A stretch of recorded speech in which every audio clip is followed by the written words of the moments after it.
بسم الله الرحمن الرحيم الحمد لله رب العالمين وأشهد أن لا إله إلا الله ولي الصالحين وأشهد أن محمدا عبده ورسوله. Welcome to the intimacy series, and today we're going to talk about the male anatomy. Now people will be like, what? What you talking about? And it's, believe it or not, a lot of people do not know their anatomy well, men, so they know how, what to do with it and how to use it. And sadly, a lot of people think when it comes to intimacy, you just use it. It's very straightforward, right? Just go straight in. That's it. Super. Excellent. No, it's not like that. And also for women to understand when it comes to intimacy, what a man and how and what's important and what's not. And I have to be very careful. Obviously, it's a sensitive issue, and a lot of people cannot talk about these things. Even though, again, I will repeat that there's been scholars who have talked about intimacy, fiqh books. There's some books attributed to Al-Imam Suyuti and others. And this is, you're talking about hundreds of years ago. Yet today in the 21st century, everyone is complaining about porn addictions and about zina and about living in non-Muslim countries surrounded by clubs and prostitution, and their husbands are committing sins and zina, and the women are also committing sins and zina. And then everyone becomes extremely super pious when it comes to, if someone within Islam starts talking about these things. Astaghfirullah, brother, this is not appropriate. And then next thing you know, when they leave this setting, they're involved in that open.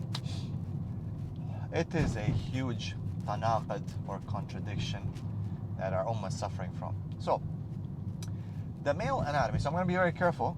I'm not going to use more than what you would get from an anatomy book, what you learn in school, in basic anatomy lessons about the human reproductive system. All of you have gone through it. I'm pretty sure that you've done, female or male.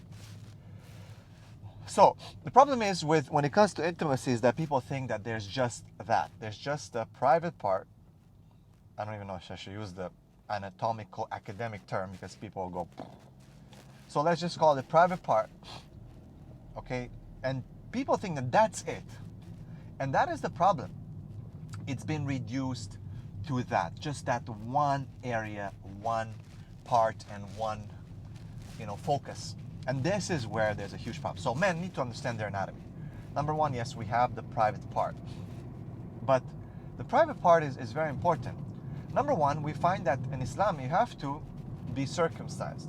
Of course, some scholars say, for example, someone converts to Islam later on, a man, does he really have to circumcise or not? There's a debate because maybe he doesn't want to accept Islam because it's going to be painful if he circumcises.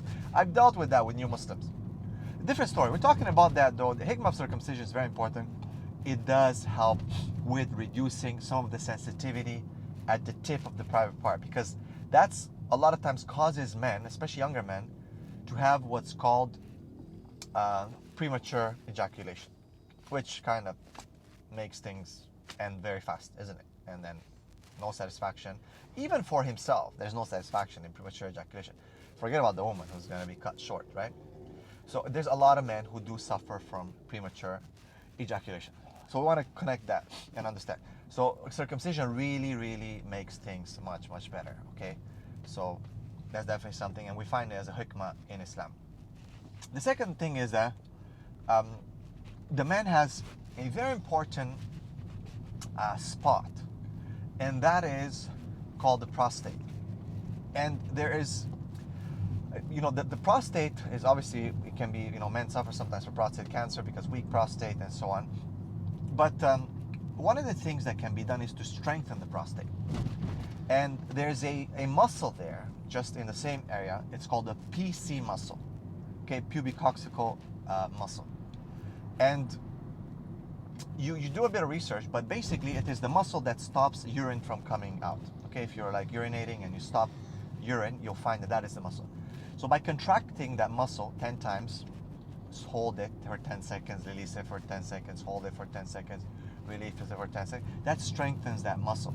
That muscle is very, very important for strengthening the intimacy act, okay, and even the actual private part, and gives you a strong sense of control in delaying ejaculation, right? Because a lot of people, as I said, there's premature ejaculation.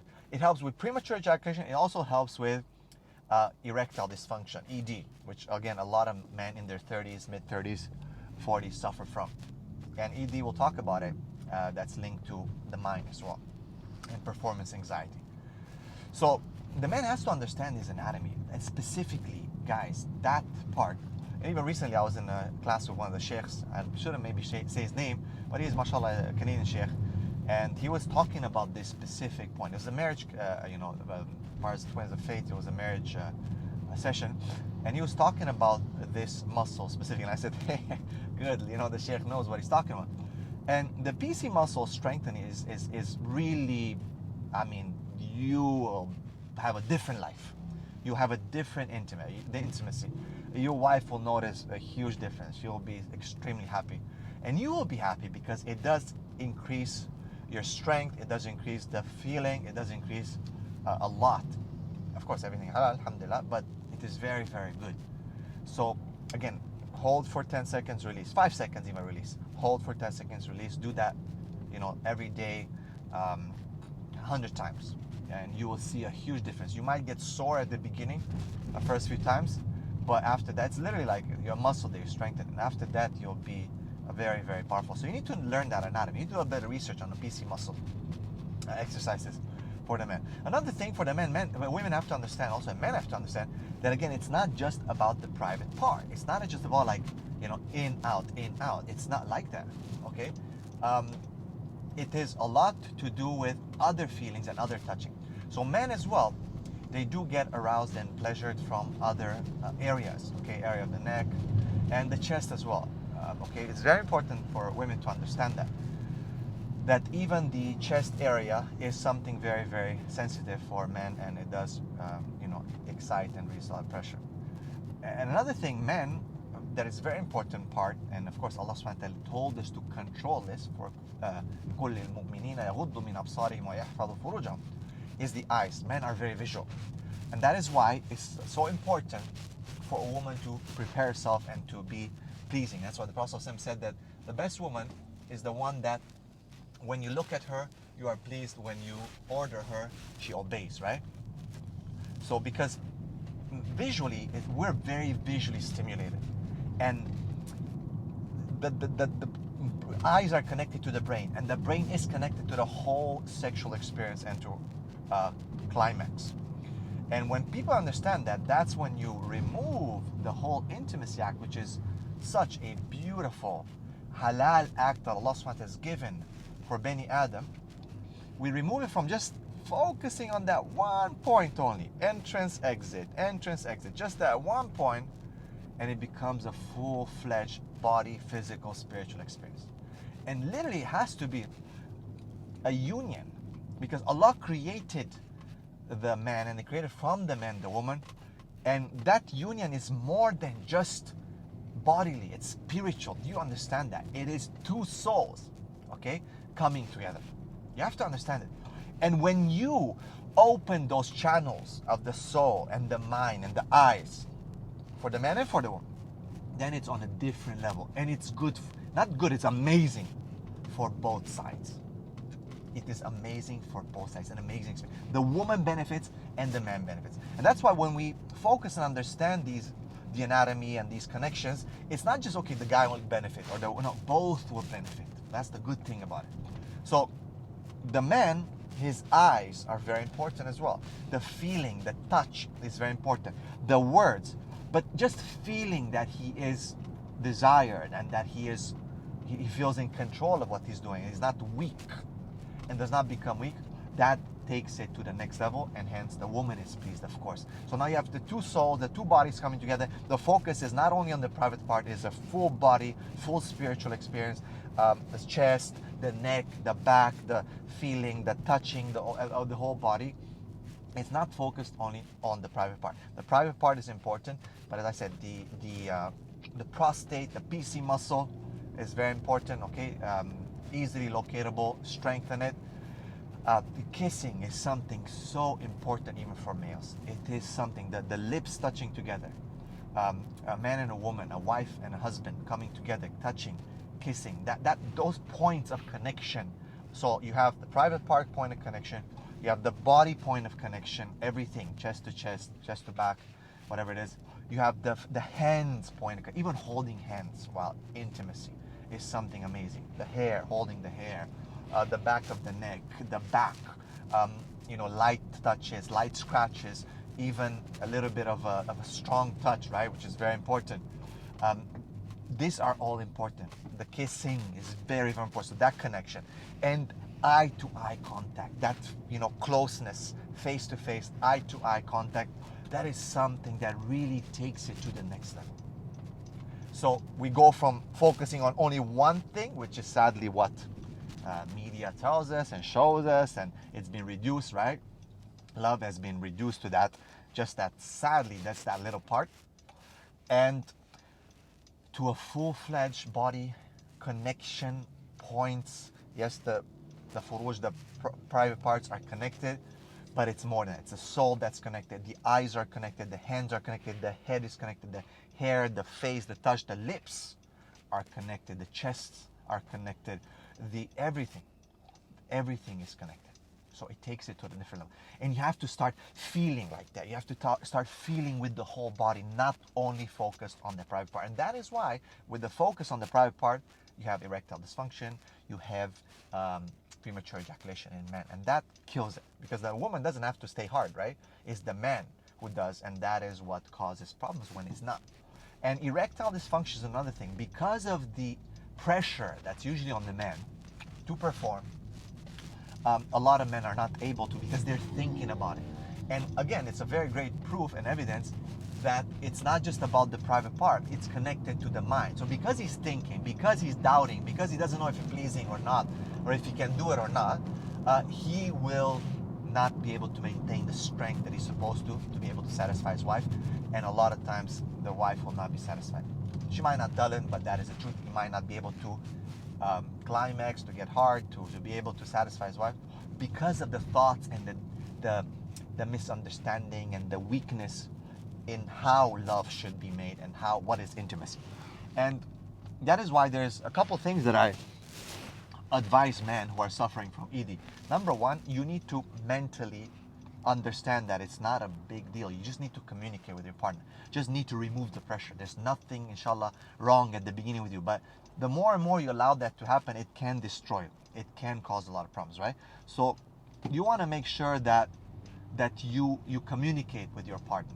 You want to make sure that you talk and you explain that, look, I'm feeling there's a lot of pressure. Can we just talk about this? Can we take it easy? Because sometimes people just rush on the act and they think it's going to be like in a movie, and it's not. So it's destroying the whole act, and there's too much pressure, and so that's why it's called performance anxiety, because it is linked to anxiety.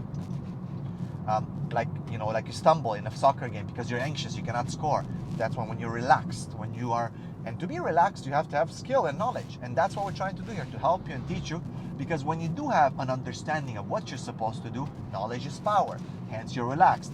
In any sport, anything, you find that the athletes who really have experience, they're the ones who win and are relaxed and take it easy, and so on and so forth, right? So communication is key. Talk to your wife and tell her, I'm not feeling good. There's something, maybe, I don't know, something that you need to change. Maybe today you didn't. Talk and have it an open relationship when you have this. Have an understanding. You're not going to hurt each other. You're not going to insult each other, but you're going to be talking about this openly so you can both benefit. That's number one, open talk. Number two, take it easy. And I'll talk about this a bit, but intercourse is not the only thing in intimacy. Take it easy. You don't have to jump right into it. Take it easy. That's why the Prophet said, send kisses and words, messengers, kisses and words, foreplay. Yeah, sometimes you want to jump into it because you're super hot and you just gotta, and sometimes that is good for both. But sometimes you just want to take it easy, especially if you're suffering from ED for men. Take it easy. Tell your wife that, slow down, and just enjoy yourself in other ways. There's so many other things that you can do, okay? And the issue of oral sex comes up in terms of, is it allowed, halal, some difference of opinion on that. Okay, the scholars have discussed this. You can find the ikhtilaf on it, and many scholars have said that it is allowed, because the Prophet didn't specify that it's not. He specified only one thing that is not allowed, and that is anal. Okay, that is the one thing that he said that Allah will not look at a man on the day of judgment who approaches his wife in that spot, okay, in the anus. But other than that, everything is pretty much halal, right? So enjoy in that way, and that releases this pressure because the wife can climax faster that way, and that releases the pressure from that. It's what's called performance anxiety.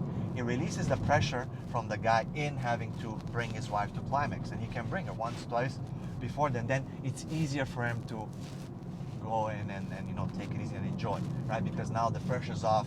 He's pleased his wife already twice, three, maybe 4 times, and now it's all good. You can kind of get in there and just relax, and then slowly that changes, gives you more confidence, and then you're able to perform much better, right? So it's a whole thing of improvement. And last thing, if you need to seek medical advice, you can. The doctor can help you. There's many things that they can do.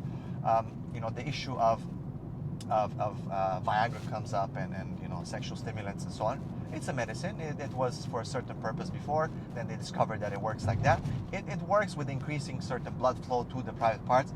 And it's not about becoming dependent or anything like that, but it's about just getting that confidence back up, right? And it does help, but you need to talk to your doctor about it. He will prescribe. You don't have to be addicted. It's not that you're 60 years old. It's just to get you over that period when you might be suffering. But you have to consult a specialist on this to give you the right prescription, the right thing, and it helps easily to just move on and gain your confidence back and please your wife. And then again, communication, taking it easy, enjoying through other methods other than just intercourse, and alhamdulillah, it's all about the whole physical, spiritual experience. It is a full-fledged thing.